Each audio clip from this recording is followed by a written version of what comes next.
राम राम प्यारे मित्रों, मेरे चैनल वक्त प्रेम में आप सबका हार्दिक स्वागत है। प्यारे मित्रों, आज की कथा है 16 कलाओं वाला पुरुष। यह कथा बहुत ही ज्ञानपूर्ण है, इसलिए आप लोग अंत तक इस कथा को जरूर सुने। चलिए मित्रों, कथा को शुरू करते हैं। ऋषि पुत्रों में से छठे कुमार ऋषि शुकेशा ने अपनी अल्पज्ञता तथा सत्य भाषण का परिचय देते हुए महर्षि पिप्पलाद से विनम्र शब्दों में कहा, भगवान, एक बार कौशल देश का राजकुमार हिरण्यनाभ मेरे पास आया और मुझसे पूछने लगा कि क्या मैं 16 कलाओं वाले पुरुष के विषय में जानता हूँ। मुनिश्रेष्ठ, मैं इस विषय में कुछ जानता नहीं था, इसलिए मैंने उसको कह दिया कि भाई, मैं तो उसको नहीं जानता। यदि जानता होता तो अवश्य तुम्हें बता देता, किंतु मैं कुछ भी न जानने के कारण तुम्हें बताने में असमर्थ हूँ। अस्तु, मेरी बात को यथार्थ रूप में ग्रहण कर राजकुमार हिरण्यनाभ जिस प्रकार आया था वैसे ही रथ में वापस चला गया। किंतु जब से उसने मुझसे यह प्रश्न किया, तभी से यह जिज्ञासा मेरे मन में निरंतर बलवती होती गई, किंतु कहीं से भी मुझे इसका उत्तर प्राप्त नहीं हुआ।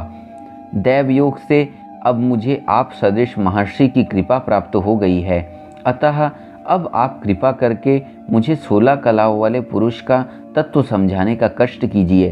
कृपया बताइए कि वह कहाँ है और उसका स्वरूप क्या है।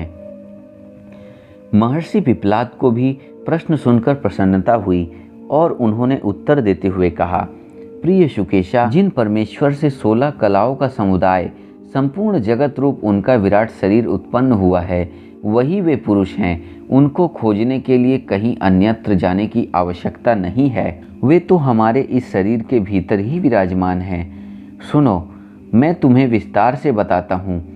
महासर्ग के आदि में जगत की रचना करने वाले परम पुरुष परमेश्वर ने विचार किया कि मैं जिस ब्रह्मांड की रचना करना चाहता हूँ उसमें एक ऐसा कौन सा तत्व डाला जाए कि जिसके न रहने पर मैं स्वयं भी उसमें न रह सकूं, अर्थात मेरी सत्ता स्पष्ट रूप से व्यक्त न रहे और जिसके रहने पर मेरी सत्ता आभासित होती रहे।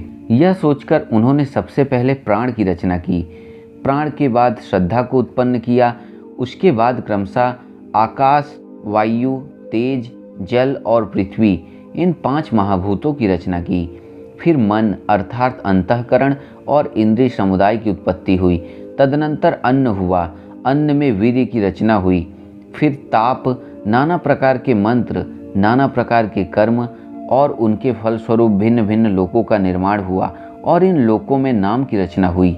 इस प्रकार 16 कलाओं से युक्त इस ब्रह्मांड की रचना करके जीवात्मा के सहित परमेश्वर स्वयं इसमें प्रविष्ट हो गए, इसलिए वे 16 कलाओं वाले पुरुष कहलाते हैं। हमारा यह शरीर भी ब्रह्मांड का ही एक छोटा सा नमूना है, अतः परमेश्वर जिस प्रकार इस सारे ब्रह्मांड में हैं उसी प्रकार हमारे इस शरीर में भी हैं और इस शरीर में भी वे 16 कलाएं वर्तमान हैं। इन हृदयस्थ परम देव पुरुषोत्तम को जान लेना ही उन 16 कला वाले पुरुष को जान लेना है। ऐसे ही जैसे ये विभिन्न नाम वाली नदियाँ समुद्र की ओर लक्ष्य करके जाती हुई समुद्र में पहुंचकर उसी में विलीन हो जाती हैं, उनका समुद्र से पृथक कोई नाम रूप नहीं रहता, वे समुद्र ही बन जाती हैं। उसी प्रकार सर्वसाक्षी सबके आत्मा रूप परमात्मा से उत्पन्न हुई ये 16 कलाएं अर्थात यह संपूर्ण ब्रह्मांड प्रलय काल में अपने परम आधार परम पुरुष परमेश्वर में जाकर लीन हो जाती है। फिर इन सबके अलग अलग नाम रूप नहीं रहते, तब ये एकमात्र परम पुरुष परमेश्वर के स्वरूप में एकाकार हो जाती है। अतः उन्हीं के नाम से, उन्हीं के वर्णन से इनका वर्णन होता है, अलग नहीं। उस समय परमात्मा में किसी प्रकार का संकल्प नहीं रहता, अतः वे सब कलाओं से रहित अमृत स्वरूप कहे जाते हैं। इस तत्व को समझने वाला मनुष्य भी उन परम ब्रह्म को प्राप्त होकर अक्ल अर्थात कला रहित और अमर हो जाता है। देखो, जिस प्रकार रथ के पहिए में लगे रहने वाले सब अरे उस पहिए के मध्यस्थ नाभि में प्रविष्ट रहते हैं, उन सब का आधार नाभि है, उसी प्रकार यहाँ बताई हुई प्राण आदि 16 कलाओं के जो आधार हैं वे ही जानने योग्य परम पुरुष परमेश्वर हैं। अस्तु, उन सर्वाधार परमात्मा को ही जानना चाहिए। जो पुरुष उस परम पुरुष को जान लेता है उसे न मृत्यु का भय सताता है और न वह मृत्यु उसे इस जन्म मृत्यु युक्त संसार में डालकर किसी प्रकार दुखी कर सकेगी। मनुष्य अमर हो जाएगा। इतना उपदेश करने के बाद महर्षि पिप्पलाद ने उन 6 ऋषियों को संबोधित करते हुए कहा, ऋषियों, इन परब्रह्म परमेश्वर के विषय में मैं इतना ही जानता हूँ। इनसे श्रेष्ठ अन्य कुछ भी नहीं है। मैं तुम्हें जितना बता सकता था वह मैंने बता दिया। तदनंतर उन 6 ऋषियों ने महर्षि पिप्पलाद की बारंबार स्तुति की और फिर अपने अपने आश्रमों को प्रस्थान किया। धन्यवाद मित्रों, आज की कथा यहीं समाप्त होती है।